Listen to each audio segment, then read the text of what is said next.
You said we've been doing this for about 20 years? I want to say the first time was like 95, 96. So that's 18, something like that. Yeah, back when when you was at the school and the word for word and all that thing, we've been at it a long time. I was doing little beats and a little rap group.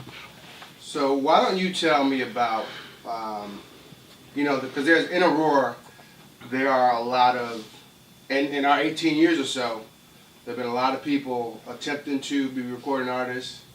There are a lot of people now who have fallen off. And then there's that small percentage that we still know from back then, for example, like Marlon and KIK. And I mean, there's other people who are still working their craft, who are still doing what they were doing, trying to get better and growing. So as a DJ over that time span, what's it been like for you? I watched the growth process with the ones that stayed with it, and all the ones that stayed with it, the key is passion. They're passionate with it. But it's a hard industry in this town. To one of your mixtapes, but it was you in your basement with your album collection. Yeah, that CD was the music, the mixtape. How many albums do you have? Records? Almost 20,000. Almost. Right, to be exact, probably about 18,000, a little more, but almost 20,000 records. So how in the world, how do you collect 18,000 records? How do you do that? Man, raiding a lot of basements and spending a lot of money.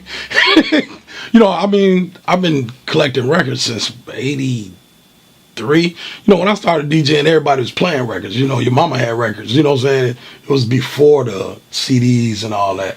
So every time somebody moved to the CD, I went and snatched their collection. You know what I'm saying? So that's, that's how that came about. Okay. But it's a lot of blood, sweat, and tears over there. I could have bought 3 or 4 houses.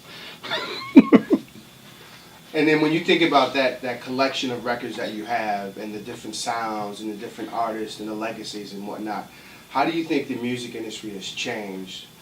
Because for someone like you said, you get to play records. So somebody who fell off 20 years ago could have had that just one hot song that when you put it in, the crowd goes crazy. Yeah. So how do you think the industry's changed from a DJ standpoint? I'll say musically, technology has changed the music for the better and for the worse, depending on how you look at it. But it's making it a lot easier, but it's also making it so anybody can get in the game. But as far as like the industry is concerned, the internet has made it wide open for indie artists. So you don't have to rely on the record labels no more. You don't have to wait till Sony give you a deal. You can put yourself in a situation where through the internet, you can sit in your living room and get hot somewhere in South Africa. You know what I'm saying? You can work radio stations and things like that. So in that sense, when we first was trying to do the music thing, you was trying to go to the talent show and get seen, you know what I'm saying? Things like that.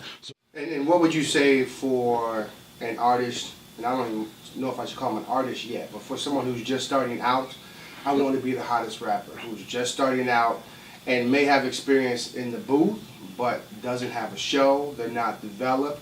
What would you say to somebody who's just starting out in the business? Well, the first thing I tell everybody is do you. Because if you do you, we're all individuals. So if you do you, that automatically makes you apart from everyone else. You automatically have your own identity if you just do you. But number two, you can see some of the best rappers on record that don't have a good live show.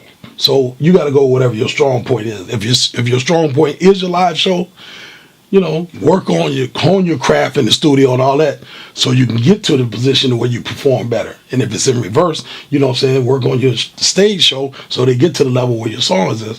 But it's all, you got to dig inside yourself. You got to work it like it's a job. You know what I'm saying? You got to get up in the morning, do something for it, give something to your craft. You know what I'm saying? You can't just sit around and think it's going to happen. But you got to invest in it if you want to get something out of it.